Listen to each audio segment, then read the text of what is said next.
Thank you, Mr. Chairman. I'm thrilled that the committee is marking up my bill, H.R. 3099, today. This vital piece of legislation, which has broad bipartisan support, and I want to thank my colleague and co-lead, Richie Torres from the Bronx, for working with me on this bill. It would create the position of a special envoy for the Abraham Accords in the United States Department of State. The special envoy will be responsible for coordinating efforts across the United States government to expand and strengthen the Abraham Accords. The diplomatic impact of the Abraham Accords has been extensive as relationships between Israel and Muslim-majority countries have improved dramatically from where they once were. We have agreements with the UAE, Bahrain, Sudan, Morocco, and it is important that we expand upon it. And that's why creating a special envoy position is critical. We must maintain this progress and keep on the path towards peace and prosperity in the Middle East.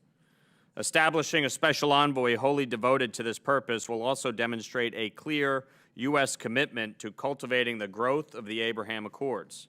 This shows our allies in every nation around the world how much we value normalized relations with Israel.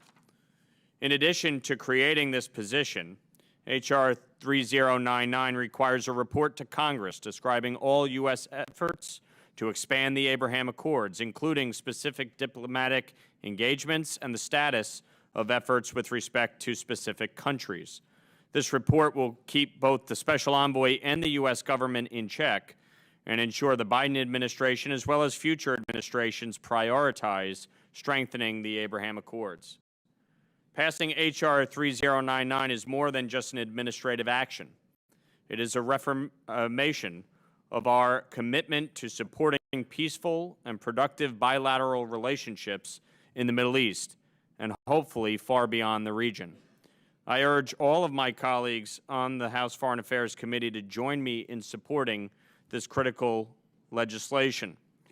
And I would note, just 2 weeks ago, I joined a bipartisan delegation trip to Israel with Speaker McCarthy for the 75th anniversary.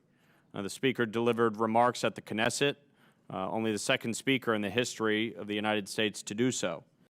But we met with Prime Minister Netanyahu, President Herzog, and Speaker Ohana, and during the course of those conversations, I brought up this legislation and the importance of the Abraham Accords.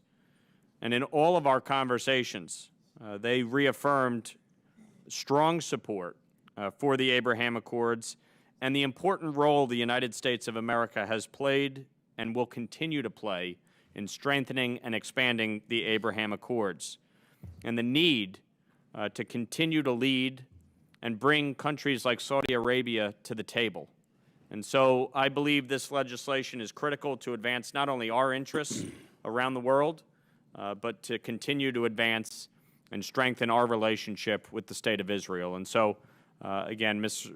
Chairman, I ask for support from all of my colleagues on this committee to help pass this legislation and move it forward. I yield back. Gentleman yields back. Let me just say I strongly support this bill. I want to congratulate the gentleman from New York for his strong work on this issue. A special envoy is precisely what we need right now to raise the emphasis of these important accords. They were definitely a game changer for Israel's relationship with the Arab and Muslim majority countries in the region. I was proud to be at the White House for the signing ceremony. It's a generational shift in the Middle East, and one that will promote peace and prosperity, which is what everybody wants. And so again, I want to thank the gentleman for bringing this bill to markup.